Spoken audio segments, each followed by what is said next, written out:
Bonjour, aujourd'hui je vais vous présenter une méthode pour synchroniser des axes mécaniques, plusieurs axes mécaniques ensemble et plus particulièrement sur un mètre virtuel. Alors, je vais aller un petit peu plus vite que je ne le fais d'habitude, c'est-à-dire que je ne vais pas coder en direct en expliquant, je vais directement partir d'un exemple, enfin de l'exemple que je vous présente, je vais vous le présenter, le détailler, l'expliquer, et je vous donnerai le lien de téléchargement, vous pourrez ainsi récupérer le programme et voir les détails qui vous intéresseront. Donc, comme je vous l'ai dit précédemment, piloter plusieurs axes mécaniquement liés par un seul mètre virtuel en profil de cam. Et évidemment, il faudra que les axes soient, une fois qu'ils seront accrochés en cam, tous à la même position. Ça, c'est très important pour ne pas avoir de coincement dans le mouvement, hein, que vraiment tous les axes soient synchronisés. Alors, dans cet exemple, il y a une adaptation du template motion. On va travailler avec 4 axes mécaniques, 1 mètre virtuel. Donc je suppose que l'adaptation du template motion, l'ajout des axes, la création des visus, l'utilisation de la variable d'interface ST interface machine, je suppose que tous ces éléments-là sont maîtrisés. Je l'ai présenté dans divers autres tutoriels. Donc je vous y renvoie si besoin. Je vais aller assez vite aujourd'hui. Donc, 4 axes physiques, nous serons dans EM5 axe 1, 2, 3, 4 et le mètre virtuel sera l'axe 5. C'est vrai que souvent on met le mètre virtuel en axe 1, et bien là dans cet exemple, pour vous montrer que c'est faisable, je le mets en dernier axe de l'équipement module. Ça ne change absolument rien. Donc, je vais vous présenter dans le programme les configurations initiales, très importantes. Et ensuite, je vous montrerai le principe de l'accrochage. Donc, rapidement, je vous le décris. Nous allons choisir un parmi n axes mécaniques. Nous allons choisir un qui sera la référence mécanique, c'est-à-dire celui sur lequel tous les autres axes viendront s'accrocher. Nous accrocherons cet axe en profil de cam avec une configuration bien particulière qui est New Cam Set Master Position to Related Slave Position, c'est-à-dire que l'axe esclave ne bougera pas. Une fois qu'il sera accroché en cam, on ira lire sa position que l'on transférera, que l'on écrira dans la position du mètre virtuel.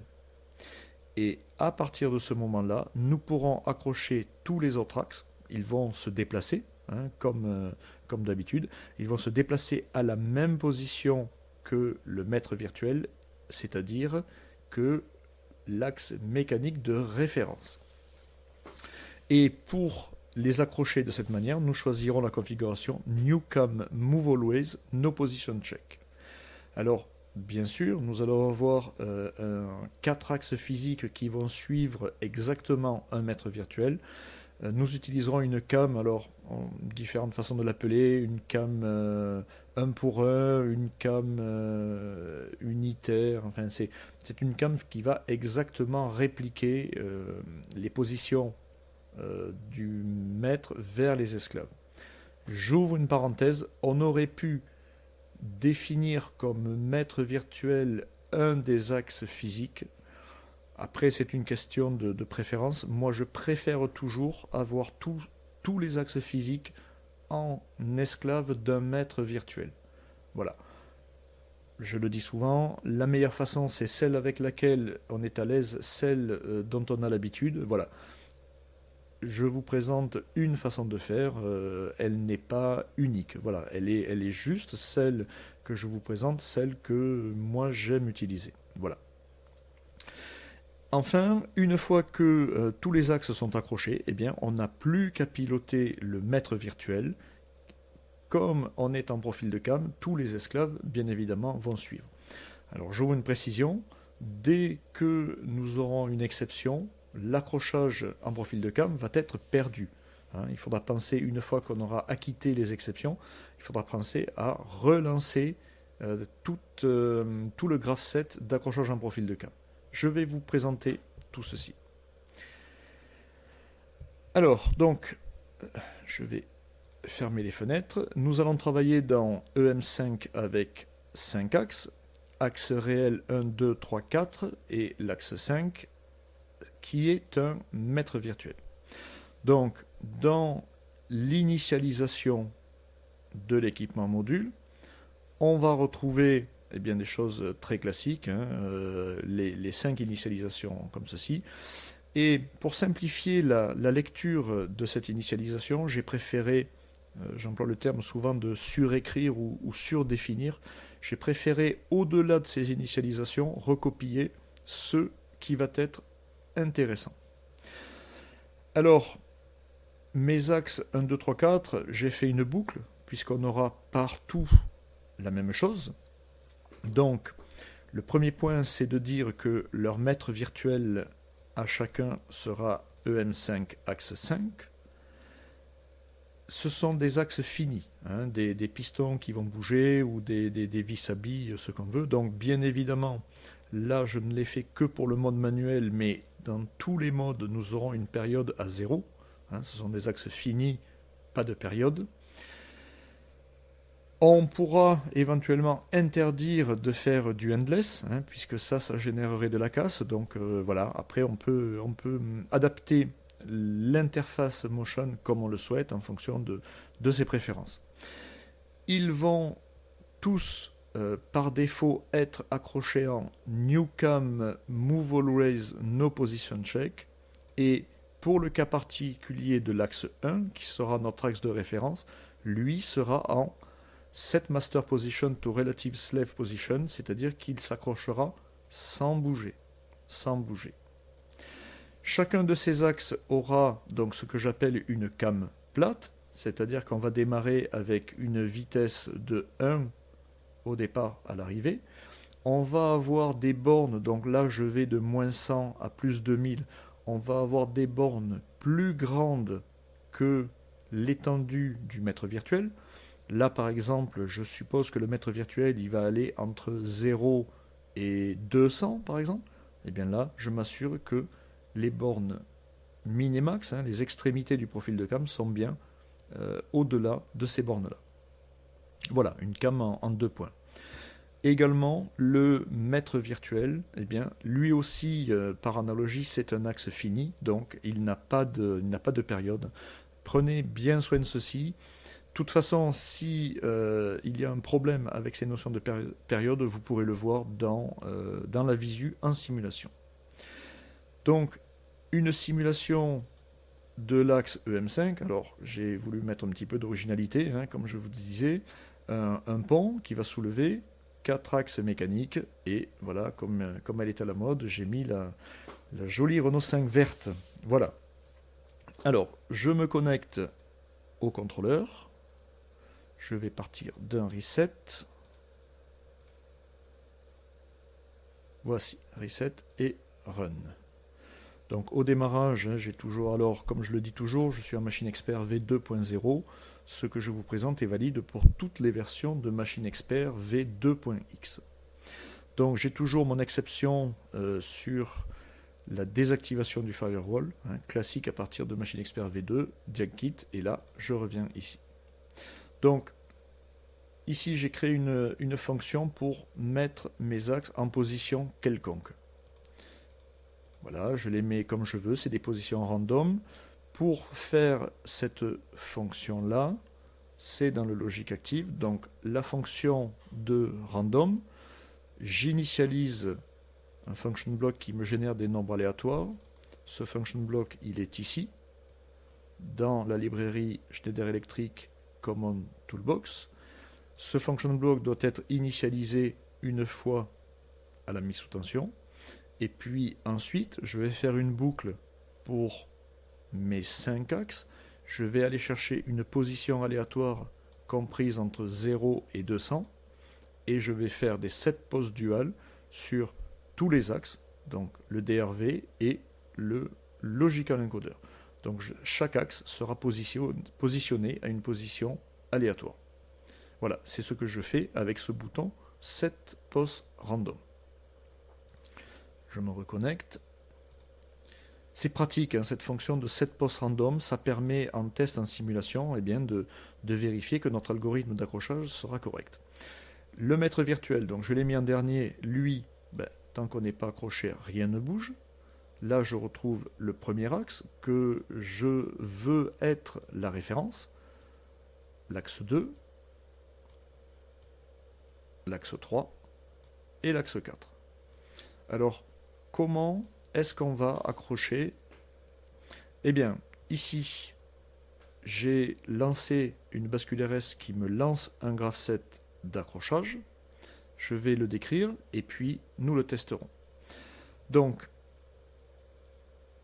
bien évidemment, comme toujours, quand on fait des graph sets, à la moindre exception, on réinitialise la bascule RS et on remet le graph set à 0.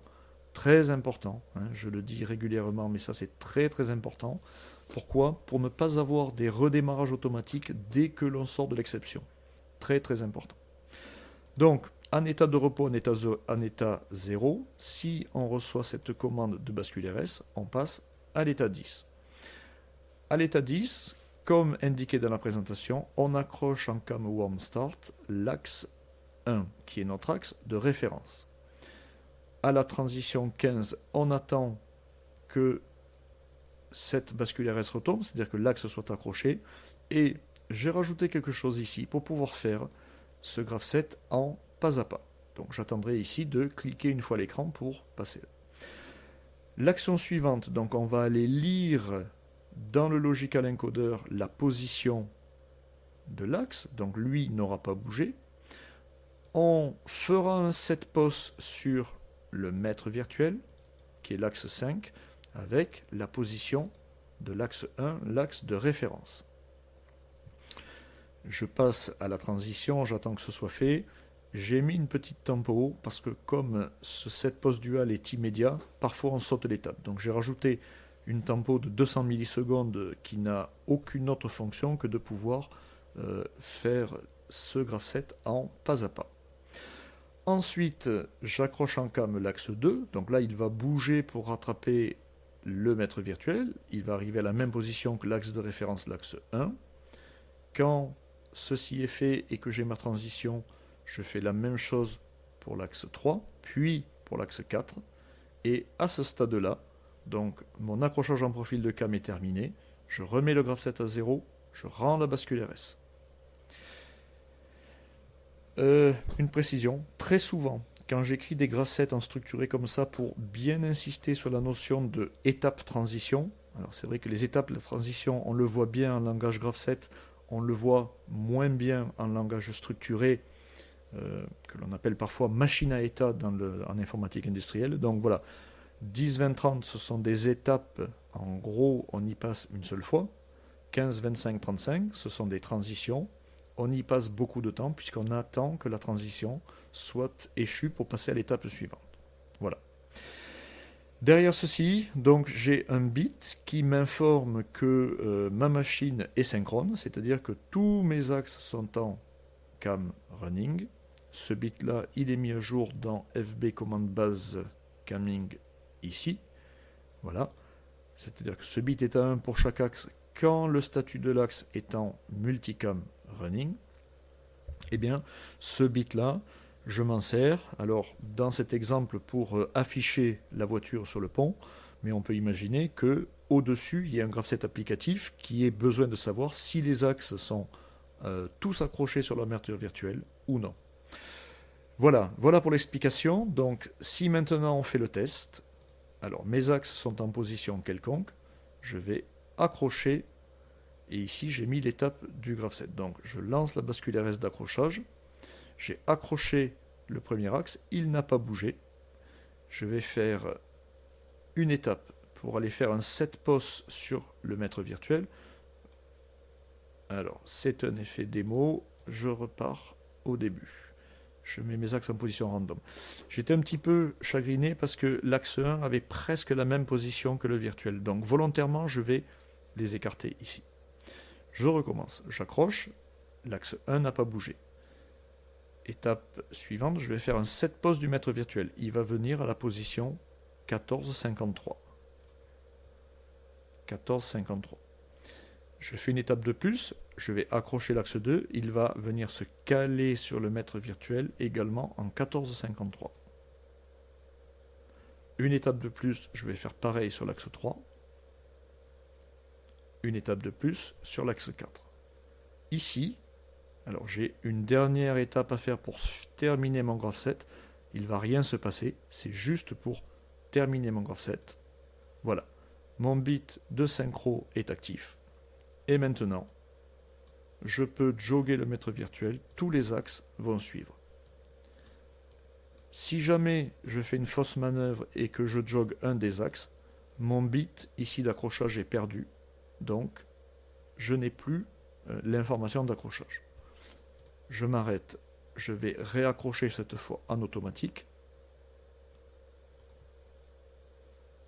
Voilà, et je recommence. Voilà, alors bon là je suis allé lentement, j'ai tout détaillé, de même que quand je fais des set poses, j'ai des grandes disparités des positions aléatoires. Dans la réalité, on aura quelques millimètres ou quelques degrés.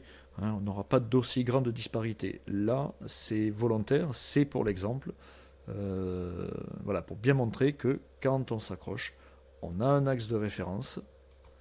Voilà, et tous les autres, y compris le mètre virtuel, viennent s'accrocher sur cet axe de référence. Encore une fois, jog plus, jog moins. Voilà, j'en ai terminé pour cette présentation. Le lien de ce template ci-dessous, et donc vous pouvez télécharger. Si vous avez des questions, n'hésitez pas à revenir vers moi. Je vous remercie.